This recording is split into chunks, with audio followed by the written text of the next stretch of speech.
चलो बच्चों, तो आज हम लोग एसएस में चैप्टर नंबर 11 शुरू करें, जिसका नाम है इंडियन जुडिशियरी।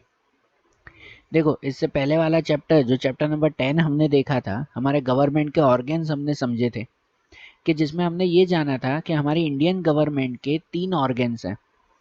कौन कौन से 3 ऑर्गन्स? तो लेजिस्लेटिव, एग्जीक्यूटिव एंड जुडिशियरी। बरोबर ना? लेजिस्लेटिव, लेजिस्लेटिव मतलब कि जो हमारे देश के लिए कानून बनाते हैं, वो एक ऑर्गन अलग होता है ना, जिसे हम लोग लेजिस्लेटिव कहते हैं। दूसरा दूसरा आता है एग्जीक्यूटिव। एग्जीक्यूटिव क्या काम करता है? तो जो कानून बना ना, उसे लोगों तक पहुंचाता है और उससे अमल करवाता है, कि लोगों को जो है वो समझाता है कि हाँ भाई, ये कानून पालना जरूरी है। ठीक है। और उसके बाद थर्ड ऑर्गन आता है ये जुडिशियरी। जुडिशरी मतलब हमारे देश की अदालतें। हमने पहले 2 ऑर्गन वो आगे के चैप्टर में समझे थे, और इस चैप्टर में हमें ये तीसरा ऑर्गन समझना है जुडिशरी के बारे में। ठीक है ना? जुडिशरी हमारी अदालतें कहलाई ना। तो हमारी जो इंडियन जुडिशरी है, उसके बारे में अगर बात करें ना, तो इंडियन जुडिशरी हमारे यहाँ पर एकदम सिस्टमेटिकली, एकदम ऑर्गेनाइज वे में और यूनिफॉर्मली बनी हुई है। यहाँ पे कहते हैं ना, एक स्टेप बाय स्टेप हमारे यहाँ पर हमारी अदालतें तैयार हैं, कि जिसमें सबसे ऊपर पूरे देश की एक मेन अदालत, तो वो होती है सुप्रीम कोर्ट। है कि नहीं? सबसे ऊपर कौन सी अदालत आती है? सुप्रीम कोर्ट आती है। सुप्रीम कोर्ट सबसे ऊपर रही, जो हमारे दिल्ली में है। ठीक है। वो हमारी कंट्री की मेन कोर्ट कहलाई, या एपेक्स कोर्ट, सबसे ऊपर वो। उसके बाद हर एक स्टेट में अलग अलग अदालतें होती है। हर एक स्टेट मतलब वो गुजरात, महाराष्ट्र, राजस्थान, हरियाणा, पंजाब, जितने भी स्टेट हैं, हर स्टेट में एक मेन अदालत होती है ना, जिसे हम लोग कहते हैं हाई कोर्ट। जिसे क्या कहते हैं? High court. जैसे हमारे गुजरात की हाई कोर्ट अहमदाबाद में आई हुई है, ये सुप्रीम कोर्ट आई हुई है दिल्ली में, सबसे मेन कोर्ट वो। उसके बाद हाई कोर्ट, जो हर एक स्टेट में एक होती है। और उसके बाद हर एक सिटी में हम जो सिटी में रहते हैं, तो वहाँ पर भी हर सिटी में एक एक कोर्ट आई हुई है, जिसे कहते हैं डिस्ट्रिक्ट कोर्ट। क्या कहते हैं उसे? डिस्ट्रिक्ट कोर्ट कहते हैं। तो इस तरह से हमारी जो जुडिशरी है, हमारी जो अदालतें बनी हुई है, वो बहुत ही अच्छे स्टेप में बनी हुई है। इन अदालतों का मेन मकसद यही है कि हर किसी को इजीली, जल्दी से जो है वो उनका जस्टिस मिल सके, उनका न्याय मिल सके। किसी को कोई भी प्रॉब्लम होती है, किसी 2 लोगों के बीच में कोई भी झगड़ा हो, तो वो सीधा कहाँ पे जाते हैं? कोर्ट में जाते हैं ना। ठीक है ना? कोई अगर कानून तोड़े, तो उन्हें भी सीधा कोर्ट में ले जाया जाता है। इनका काम ये भी है ना, कि हमारे देश के कानून की रक्षा करना, हमारे कंट्री के जो लॉज हैं, तो उन्हें संभालने का काम हमारी जुडिशरी करती है। इनके अलावा 2 लोगों के बीच में झगड़ा हो, 2 सिटीज के अगर गवर्नमेंट के बीच में झगड़ा हो जाए, 2 स्टेट की गवर्नमेंट के बीच में झगड़ा हो, तो वो सभी केसेस यहाँ कोर्ट में लड़े जाते हैं। और उनका काम है हर किसी को सही न्याय देना, सही जस्टिस देना, वो इनका काम है ना। सही बात क्या नहीं? और ये जुडिशरी को है ना, बाकी दोनों से, जो बाकी के 2 ऑर्गन हैं, लेजिस्लेटिव और एग्जीक्यूटिव, उन दोनों से जुडिशरी को बिल्कुल अलग रखा जाता है। उससे एकदम जो है वो इसे अलग माना जाता है। क्यों अलग माना जाता है? क्योंकि जुडिशरी को बाकी दोनों से इंडिपेंडेंट माना जाता है। बाकी दोनों के लिए समझो, या पूरी गवर्नमेंट के लिए समझो, अलग रूल्स बनते हैं, और हमारी इंडिया की जुडिशरी के लिए एक अलग से रूल्स बनाए जाते हैं। हमारे इंडिया की जुडिशरी के जो जज हैं, मतलब समझो जो अदालत के जो जज होते हैं ना, उनको इतनी आज़ादी दी जाती है कि वो किसी के भी लिए कोई भी तरह का फैसला सुना सकते हैं अपने हिसाब से। और अदालत के जज जो फैसला सुनाते हैं ना, तो वो फैसला कोई भी चेंज कर सकता नहीं है, हमारे इंडिया के प्राइम मिनिस्टर या प्रेसिडेंट भी नहीं। और अगर चेंज करना हो, तो उसके लिए बिल्कुल अलग प्रोसीजर आती है। बरोबर ना? कि हमारे यहाँ पर जुडिशरी को इसीलिए इतना इम्पोर्टेंट माना जाता है, कि ऐसा नहीं कि किसी के प्रेशर में आकर, किसी के दबाव में आकर, या कोई हमारा पहचान वाला है तो चलो इसके लिए हम लोग फैसला ले लें।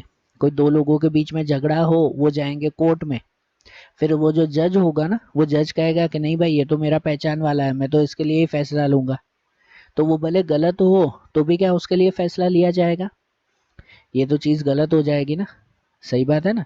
तो इसीलिए जुडिशरी को इंडिपेंडेंट रखा जाता है कि उनके जो जज हैं वो बिना कोई भी तरह के डिस्क्रिमिनेशन से, कोई भी तरह का भेदभाव, कोई भी तरह की पार्शियलिटी, कोई भी तरह का बायस बिहेवियर, कोई भी तरह की, समझो ये पहचान वाले हैं या वो नहीं हैं, ऐसा कोई भी बिहेवियर के बिना वो फैसला सुनाते हैं।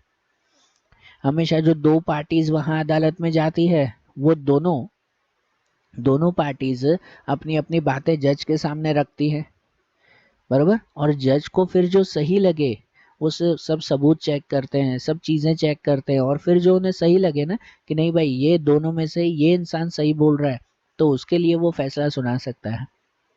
और उसे पूरी आज़ादी होती है जज को कि भाई वो अपने हिसाब से अपनी सोच लेकर वो फैसला सुनाए, उसके फैसले को कोई भी नहीं बदलेगा, सही बात है। लेकिन अगर वो जज का फैसला किसी को पसंद न आए तो फिर क्या करें? तो फिर वो पर्सन जो है वो आगे की कोर्ट में वो जा सकता है। मतलब समझो कि कोई सिटी की कोर्ट होती है ना सबसे नीचे, वो डिस्ट्रिक्ट कोर्ट कहलाती है कि नहीं? या फोटो में भी जो सबसे नीचे कोर्ट दी गई है वो डिस्ट्रिक्ट कोर्ट है। ये डिस्ट्रिक्ट कोर्ट हर एक सिटी में होती है। तो सपोज मेरा कोई केस अगर डिस्ट्रिक्ट कोर्ट में चल रहा है और वहाँ पे जज ने कोई फैसला सुना दिया और मुझे वो फैसला पसंद नहीं आया कि नहीं भाई जज ने जो फैसला सुनाया वो गलत है, ठीक है। हो सकता है ना, सबकी अपनी अपनी मर्जी है ना।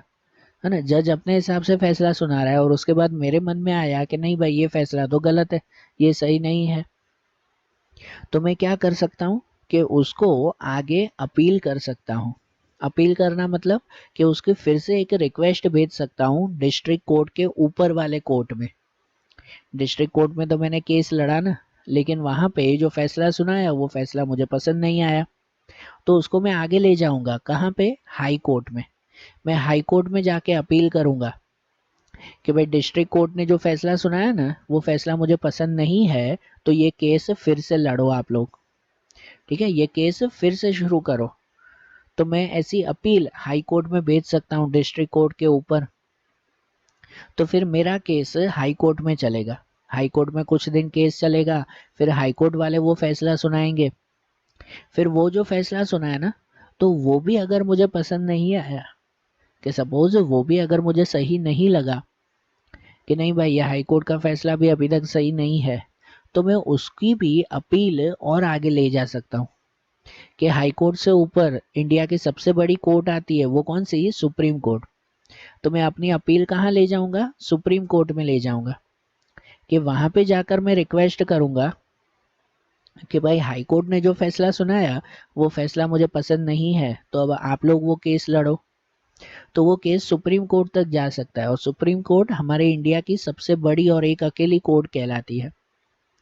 और सुप्रीम कोर्ट जो फैसला सुना है ना, तो वो फाइनल कहलाता है। सुप्रीम कोर्ट का फैसला बिल्कुल फाइनल कहलाता है, उससे ऊपर कोई कोर्ट नहीं है।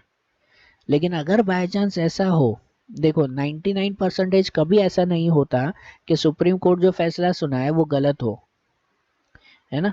लेकिन अगर सुप्रीम कोर्ट फैसला सुना रही है और वो भी मुझे पसंद नहीं आ रहा है, बाय चांस अगर ऐसा हो कि नहीं भाई वो भी ठीक नहीं है, तो मैं फिर से सुप्रीम कोर्ट में ही अपील कर सकता हूँ, ठीक है। ऐसा कभी होता नहीं है, लेकिन अगर करना हो तो मैं सुप्रीम कोर्ट में ही फिर से अपील करके अपने केस को रीचेक करवा सकता हूँ कि भाई ये केस में जो आपने फैसला सुनाया वो फैसला भी गलत है, फिर से उसे जो है वो चेक करो, ठीक है। तो इसलिए देखो ये जुडिशरी के रूल्स बाकी सबसे बिल्कुल अलग आते हैं ना, और इनका मेन मकसद यही है कि हर किसी को पूरा न्याय देना, कि जब तक उसे न्याय न मिले, जब तक उस पर्सन को सेटिस्फेक्शन न हो, तो तब तक वो केस लड़ सकता है। मैं कोई केस लड़ रहा हूँ, मेरे साथ कुछ गलत हुआ और मैं केस लड़ रहा हूँ, तो जब तक मुझे ठीक नहीं लगेगा ना कि हाँ भाई अब जज ने सही फैसला सुनाया है, तो तब तक मैं वो केस कंटिन्यू कर सकता हूँ, है कि नहीं। तो इसीलिए ना, इसी वजह से काफ़ी बार ऐसा होता है कि भाई अदालतों का मेन काम होता है जल्दी से जल्दी फैसला लेना लोगों के लिए। लेकिन कितनी बार ऐसी सिचुएशंस आ जाती हैं या कोई कोई केस ऐसा आ जाता है, तो उनकी वजह से ऑलमोस्ट इन केसेस में या अदालतों के काम में क्या हो जाता है? डिले हो जाता है, लेट हो जाता है। तो अब इनके क्या क्या काम है वो अब हम लोग एक एक करके समझे ना। मेनली कौन सी, ये 3 तरह की कोर्ट आई। हर एक सिटी में वो डिस्ट्रिक्ट कोर्ट होती है, उसके बाद हर एक स्टेट में सबसे बड़ी वो हाई कोर्ट होती है, और पूरे देश की सबसे बड़ी वो सुप्रीम कोर्ट होती है। तो हम एक एक करके इस कोर्ट के बारे में समझे ना। तो सबसे पहले शुरुआत करेंगे सुप्रीम कोर्ट से। हमारे देश की सबसे बड़ी अदालत कौन सी, सुप्रीम कोर्ट, उसके बारे में समझे। तो देखो, सुप्रीम कोर्ट के बारे में ऐसा कहा जाता है कि हमारे कंट्री की सुप्रीम कोर्ट वो कहाँ पर आई हुई है, दिल्ली में। ठीक है ना, दिल्ली में है ना मेन सुप्रीम कोर्ट। वो हमारी कंट्री की एपेक्स कोर्ट कहलाती है, हमारे देश की सबसे बड़ी अदालत। अब उससे ऊपर और कोई भी अदालत नहीं है। सुप्रीम कोर्ट में जनरली हर तरह के सिविल केसेस या तो क्रिमिनल केसेस, दूसरे कोई भी तरह के केसेस हो, वो सभी केसेस सुप्रीम कोर्ट में लड़े जाते हैं। बाकी की कितनी सारी अदालतें होती हैं, जैसे कि डिस्ट्रिक्ट कोर्ट है, हम लोग आगे समझेंगे कि उसमें पर्टिकुलर केसेस के लिए अलग अलग अदालतें होती हैं। हर एक केस के लिए अलग अलग अदालत होती है। लेकिन सुप्रीम कोर्ट, तो सुप्रीम कोर्ट के अंदर ही इतने सारे सेक्शन बने हुए हैं कि उनमें हर एक केस वहां पर लड़ा जाता है। सुप्रीम कोर्ट के लिए ना एक मेन जस्टिस, चीफ जस्टिस होता है, मतलब एक मेन जज होता है, और 28 एडिशनल जजेस होते हैं। मतलब ऐसे समझो कि सुप्रीम कोर्ट में 29 जजेस काम करते हैं। एक अदालत में आप लोगों ने शायद देखा होगा कि शायद एक ही जज होता है, लेकिन नहीं, सुप्रीम कोर्ट में टोटल 29 जजेस होते हैं, जिसमें एक होता है चीफ जस्टिस मेन, और बाकी के 28 एडिशनल जस्टिस। ये जो चीफ जस्टिस होता है ना, ध्यान से सुनना बेटा, यहाँ पर लिखा हुआ है, उससे ज़्यादा सुनना, कि जो चीफ जस्टिस होता है उसे हमारी कंट्री के प्रेसिडेंट सिलेक्ट करते हैं। हमारी कंट्री के प्रेसिडेंट, हमारी कंट्री के सबसे बड़े हेड, तो वही सिलेक्ट करते हैं कि हमारी कंट्री में चीफ जस्टिस कौन है। ठीक है ना। और उनके बाद जो बाकी के जो एडिशनल जस्टिस होते हैं ना, एडिशनल जजेस जो होते हैं, उन्हें ये प्रेसिडेंट और ये चीफ जस्टिस मिलकर सिलेक्ट करते हैं। प्रेसिडेंट और ये चीफ जस्टिस, ये दोनों मिलकर सिलेक्ट करते हैं कि बाकी के कौन वो एडिशनल जजेस बनेंगे, बाकी के 28 जजेस और कौन बनेंगे, बराबर। और इन सब जजेस को जो सिलेक्ट किया जाता है ना, तो उनकी स्पेशल क्वालिफिकेशन होनी चाहिए। जो जजेस, ये 29 जजेस को जो सिलेक्ट करते हैं, तो उनकी स्पेशल क्वालिफिकेशन होनी चाहिए। कौन कौन सी क्वालिफिकेशन, तो जैसे यहाँ पे लिखा हुआ है कि सबसे पहले वो सिटीजन ऑफ इंडिया, इंडिया का ही सिटीजन होना चाहिए, इंडिया के बाहर के नहीं। दूसरा, कि service of at least 5 years as a जज in any one of the high court. किसी को भी सुप्रीम कोर्ट का जज बनना हो ना, तो उसके लिए कम से कम कोई हाई कोर्ट में उसे 5 साल तक जज का काम किया हुआ होना चाहिए। कि जिसने दूसरी कोई हाई कोर्ट में 5 साल तक जज का काम किया हो ना, तो फिर उसे सुप्रीम कोर्ट का भी जज बना सकते हैं। या तो और करके लिखा हुआ है, या तो experience of at least 10 years as an advocate in any of the high court. या तो कोई भी हाई कोर्ट में 10 साल तक वो एडवोकेट, मतलब के वकील बनकर काम करते हुए होना चाहिए। तो अगर सुप्रीम कोर्ट का जज बनना है, तो इसका मतलब कि कोई भी हाई कोर्ट में या तो उसे 5 साल तक जज की नौकरी करनी चाहिए, या तो उसी हाई कोर्ट में 10 साल तक कोई एडवोकेट, कोई वकील की नौकरी करनी चाहिए, तो वो जाकर सुप्रीम कोर्ट का जज बन सकता है। ठीक है। या तो और करके लिखा हुआ है आखिरी, कि डिस्टिंग्विश्ड जज और a famous jurist as per president. या तो फिर प्रेसिडेंट की नज़र में, हमारे कंट्री के सबसे बड़े हेड हुए ना प्रेसिडेंट, कि प्रेसिडेंट की नज़र में वो एक फेमस जज या तो फेमस ज्यूरिस्ट होना चाहिए। एक बहुत फेमस वकील हो या कोई बहुत फेमस जज हो, और वो प्रेसिडेंट को पसंद हो, कि भाई प्रेसिडेंट की नज़र में वो होना चाहिए।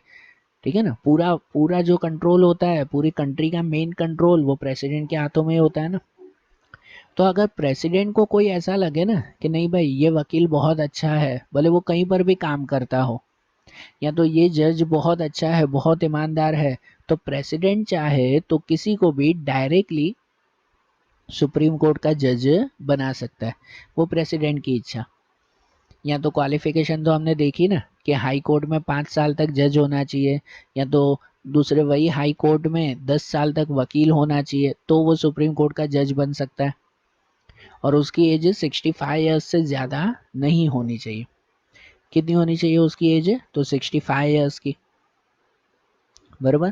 तो देखो उसकी एज जनरली 65 ईयर्स से कम ही होनी चाहिए, लेकिन फिर भी डिपेंड होता है सिचुएशन के ऊपर कि अगर कोई जज हो कि जो बहुत अच्छी तरह से काम कर रहा है और वो 65 इयर्स की एज के बाद भी अगर वो काम करना चाहता है और उसमें अगर प्रेसिडेंट की इच्छा हो, अगर प्रेसिडेंट की इच्छा हो तो वो उससे आगे भी काम करवा सकता है, ठीक है।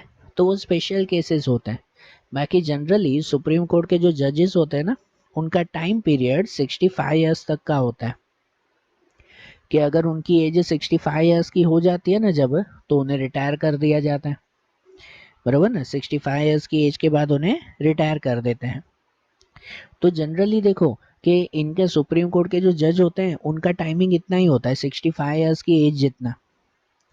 या तो उनके बीच में अगर कोई दूसरी सिचुएशन आ जाए, अभी समझो कोई जज की उम्र 65 नहीं हुई है, अभी समझो 60 इयर्स का ही है वो जज, लेकिन उनके ऊपर कोई अगर अलग सिचुएशन आ जाती है कि जैसे अगर जज को कोई प्रॉब्लम हो जाती है और वो खुद ही अगर उस कोर्ट से निकल जाना चाहता हो तो वो खुद ही निकल सकता है, बराबर ना। कि सपोज उसे कोई हेल्थ प्रॉब्लम हो रही है या दूसरी कोई फैमिली प्रॉब्लम हो रही है कि जिसकी वजह से अब वो आगे जज का काम करेगा नहीं, तो वो खुद अपनी इच्छा से निकल सकता है 65 ईयर्स से पहले ही। या तो फिर दूसरी एक स्पेशल प्रोसीजर होती है जिसे कहते हैं इम्पीचमेंट प्रोसीजर। ये सुनना है ध्यान से, यहाँ लिखा हुआ नहीं है, सुनना ध्यान से। दूसरी कहलाती है इम्पीचमेंट प्रोसीजर। इम्पीचमेंट मतलब कि सुप्रीम कोर्ट के जज को अपनी जगह से हटा देना। अब ये कोई यहाँ वहाँ का जज नहीं है, सुप्रीम कोर्ट मतलब कि पूरी इंडिया का सबसे बड़ा जज है कि नहीं। पूरी इंडिया का सबसे बड़ा जज वो कहलाया ना, ये चीफ जस्टिस कहलाया ना। तो उसे अगर अपनी जगह से पहले ही हटाना हो तो उसके लिए स्पेशल प्रोसीजर आती है जिसे इम्पीचमेंट प्रोसीजर कहते हैं। कि जब पार्लियामेंट के दोनों हाउसेस को, पार्लियामेंट के दो हाउसेस पता है ना, आगे पढ़े हमने कौन कौन से, lower house and upper house, पता है ना। Lower house Lok Sabha, upper house जो राज्यसभा। कि जब लोकसभा और राज्यसभा के लोगों को ये लगता हो कि जो सुप्रीम कोर्ट का जज है, जो चीफ जस्टिस है, वो सही तरह से काम नहीं कर रहा है, कि वो काम गलत कर रहा है या उसने कोई गलती कर दी है और भाई उसे अपनी पोस्ट से निकालना है, उसे उस जगह पे नहीं रखना चाहिए, उसे निकाल दो अपनी जगह से। तो वो सुप्रीम कोर्ट का जज है, उसे ऐसे ही थोड़ी कोई एक ही पल में निकाल सकते हैं। कोई छोटी मोटी दुकान पे नौकरी थोड़ी कर रहा है कि भाई कल से मत आना, जाओ। कोई छोटे शॉप पे काम कर रहा हो तो उसे ऐसे कहते हैं कि चलो भाई अब तुमने गलती की है, कल से नौकरी पे मत आना, चले जाओ। तो ये चीफ जस्टिस को ऐसा थोड़ी बोल सकते हैं कि तुम कल से मत आना, ठीक है ना। उसके लिए स्पेशल प्रोसीजर आती है, वही प्रोसीजर को इम्पीचमेंट प्रोसीजर कहते हैं। उसके लिए क्या किया जाता है, तो पार्लियामेंट में जो दोनों हाउसेस है, उन दोनों हाउसेस में पहले वोटिंग की जाती है और ये चीफ जस्टिस के खिलाफ सबूत इकट्ठे किए जाते हैं कि अगर ये चीफ जस्टिस गलत है तो क्यों गलत है। उसके लिए पहले ये सबूत इकट्ठे किए जाएंगे और उसके बाद दोनों हाउसेस में, पहले लोअर हाउस फिर अपर हाउस, इन दोनों जगह पर पहले क्या होगा, तो पहले एक तरह की वोटिंग होगी। सभी जितने भी लोकसभा और राज्यसभा के मेंबर्स हैं वो वोटिंग करेंगे कि भाई ये जज को, सुप्रीम कोर्ट के जज को उसकी जगह से निकालना चाहिए या नहीं निकालना चाहिए, बराबर। उस वोटिंग में अगर 2/3 जितने मेंबर, मतलब समझो 66% जितने मेंबर्स अगर ऐसा बोलते हो कि हाँ भाई इस जज को अपनी जगह से हटा देना चाहिए, तो उसके बाद वो केस आगे जाता है प्रेसिडेंट के पास। और अगर प्रेसिडेंट ऑर्डर देता है ना, कि अगर प्रेसिडेंट कहता है कि हाँ भाई सबने कहा है वो सही है कि भाई ये जज को अपनी जगह से हटा देना चाहिए, तो ही सुप्रीम कोर्ट के जज को उसकी प्लेस से हटा सकते हैं। मतलब देखो जैसे मैंने पहले बताया कि सुप्रीम कोर्ट के जज को पसंद कौन करता है, प्रेसिडेंट ही पसंद करता है ना, ठीक है ना। वही सिलेक्ट करता है कि जज का, ये कोर्ट का चीफ जस्टिस कौन बनेगा। तो अगर उसे अपनी जॉब से हटाना हो ना, तो वो ताकत भी सिर्फ और सिर्फ प्रेसिडेंट में ही है और किसी में नहीं। कि अगर प्रेसिडेंट चाहे, आखिरी में अगर वो चाहे सबकी वोटिंग के बाद, तो ही वो चीफ जस्टिस अपनी जगह से हट सकता है। बराबर, समझ आ रही है ना बात? तो इस तरह से सुप्रीम कोर्ट के ये चीफ जस्टिस को सबसे ज़्यादा इम्पोर्टेंस दी जाती है, क्योंकि वो हमारी कंट्री का सबसे बड़ा जज कहलाया ना। ठीक है ना? अब उनके बाद सुप्रीम कोर्ट के जज के बारे में तो समझा, अब सुप्रीम कोर्ट के कुछ फंक्शन देख लें कि power and jurisdiction of supreme court, मतलब समझो कि सुप्रीम कोर्ट के काम, सुप्रीम कोर्ट क्या क्या काम करती है। तो सुप्रीम कोर्ट के जो काम है ना, उसमें मेन काम उसका ओरिजिनल ज्यूरिडिक्शन का है। ये 4 पार्ट में उनके वर्क डिवाइड होते हैं, कि जिनमें उनका मेन वर्क आता है ओरिजिनल ज्यूरिडिक्शन, मतलब उनका मेन काम क्या है। तो मेनली सुप्रीम कोर्ट में कौन कौन से केसेस जाते हैं, कौन से केसेस वहां पर जाएंगे। तो वो केसेस होते हैं कि अगर कोई दो स्टेट की गवर्नमेंट आपस में झगड़ पड़े, समझो गुजरात की गवर्नमेंट और महाराष्ट्र की गवर्नमेंट, इन दोनों के बीच में कोई डिस्प्यूट हो गया, कोई झगड़ा हो गया, तो उसका केस कहाँ पे लड़ेंगे? गुजरात में लड़ेंगे कि महाराष्ट्र में? वो तो दोनों आपस में झगड़ पड़े ना, इसलिए इन लोगों का केस यहाँ जाता है सुप्रीम कोर्ट में। बराबर। या तो फिर हमारी इंडिया की जो मेन गवर्नमेंट है ना, सेंट्रल गवर्नमेंट जो दिल्ली में है, वो सेंट्रल गवर्नमेंट का अगर कोई स्टेट गवर्नमेंट के साथ झगड़ा हो जाए, समझो दिल्ली की जो सरकार है, वो दिल्ली की सरकार का हमारी गुजरात की सरकार के साथ अगर कोई झगड़ा हो जाए, तो वो केसेस भी यहाँ पे जाते हैं, सुप्रीम कोर्ट में जाते हैं। ठीक है?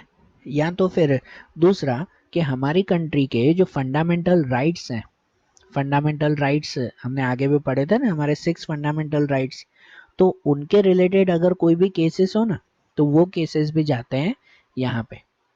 ये सब इनके ओरिजिनल ज्यूरिडिक्शन कहलाए। बराबर। मेन केसेस ये सब वहाँ पे लड़े जाते हैं, है कि नहीं?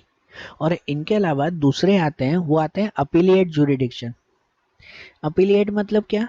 कि भाई वो जो अपील करके आए हो, हमने जैसे पहले भी बताया कि अगर डिस्ट्रिक्ट कोर्ट में कोई भी केसेस में अगर हमें सेटिस्फेक्शन न मिले, कि अगर हमें ठीक न लगे कि भाई डिस्ट्रिक्ट कोर्ट के जज ने जो फैसला सुनाया वो सही नहीं है, तो उसकी अपील, उसका रिक्वेस्ट हम लोग आगे भेज सकते हैं ना। कहाँ पे भेज सकते हैं? हाई कोर्ट में। और अगर हाई कोर्ट में कोई केस का फैसला किसी को सही नहीं लगे, कि जो हाई कोर्ट के जज है उसने फैसला सही नहीं सुनाया, तो उसकी अपील कहाँ कर सकते हैं हम लोग? सुप्रीम कोर्ट में। तो सुप्रीम कोर्ट में ऐसे केसेस लड़े जाते हैं। बराबर ना? कि कोई भी हाई कोर्ट में से अपील आती हो ना, तो वो अपीलिएट ज्यूरिडिक्शन वो यहाँ सुप्रीम कोर्ट में होता है। इनमें हर तरह के केसेस होते हैं, फिर भले वो सिविल केसेस हो, सिविल केसेस मतलब जो जमीन मकान के केस होते हैं जनरली। बराबर। तो वो सब केसेस, या तो कोई भी तरह का क्रिमिनल केसेस हो, ठीक है ना, कोई चोरी का, कोई मर्डर का, या और कोई भी तरह का केस हो, कि जो केसेस पहले हाई कोर्ट में लड़े गए हैं, लेकिन किसी को हाई कोर्ट के जज का फैसला सही नहीं लगा, कि नहीं भाई ये फैसला सही नहीं है, इसको फिर से जो है वो केस रीओपन करना चाहिए, तो वो अपीलिएट ज्यूरिडिक्शन यहाँ जाता है ना सुप्रीम कोर्ट में।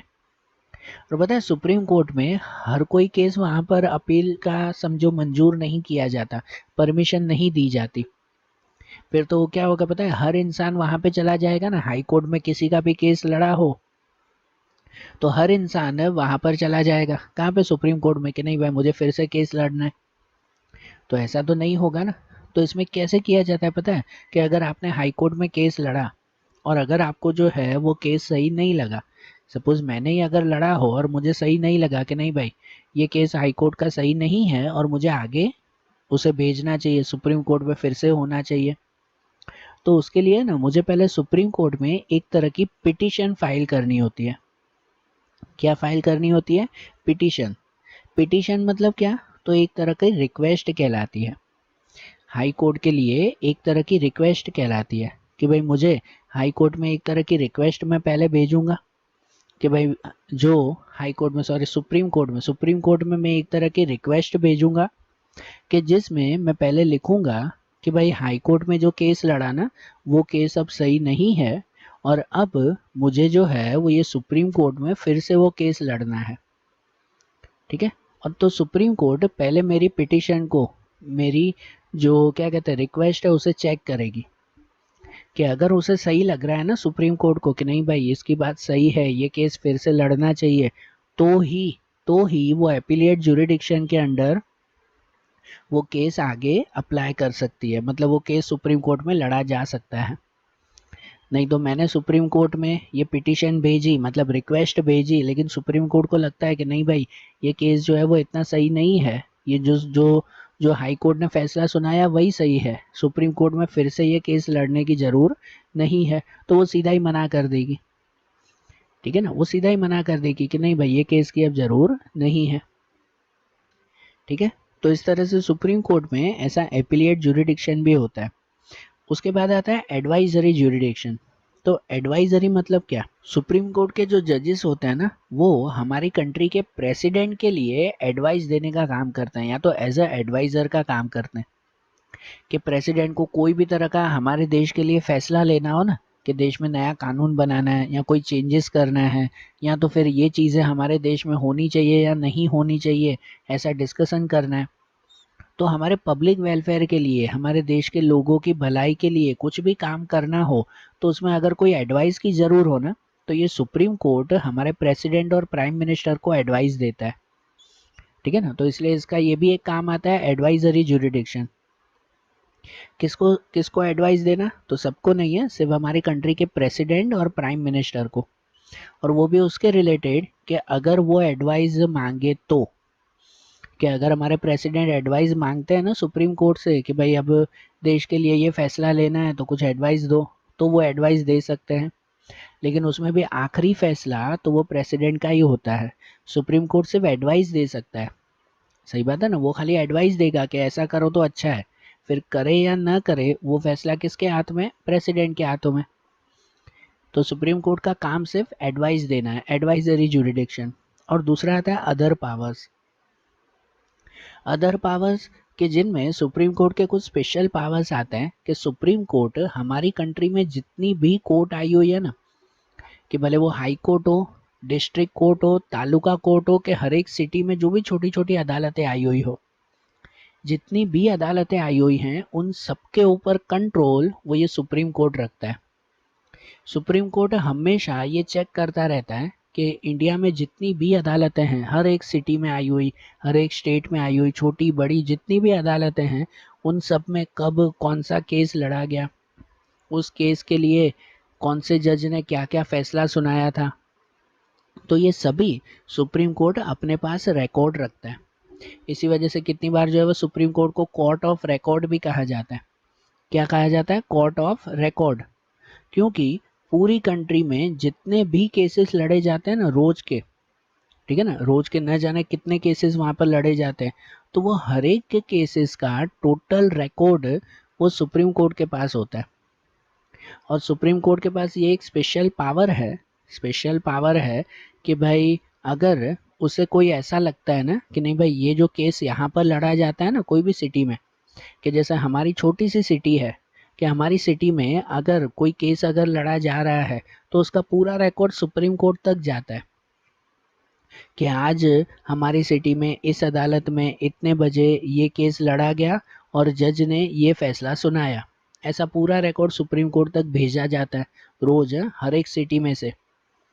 और सुप्रीम कोर्ट उन्हें चेक भी करते हैं, और उसके बाद अगर सुप्रीम कोर्ट को ऐसा लगता है ना, अगर उसे खुद ऐसा लगे कि भाई ये केस जो ये छोटी सी सिटी में लड़ा जा रहा है ना, नहीं ये केस यहाँ नहीं होना चाहिए, ये केस तो हमारे यहाँ सुप्रीम कोर्ट में होना चाहिए, ठीक है ना, अगर उसे ऐसा लगे कि ये केस तो सीधा सुप्रीम कोर्ट में होना चाहिए, तो उसके बाद सुप्रीम कोर्ट डायरेक्टली उस केस को अपने वहाँ पर ट्रांसफ़र करवा सकती है।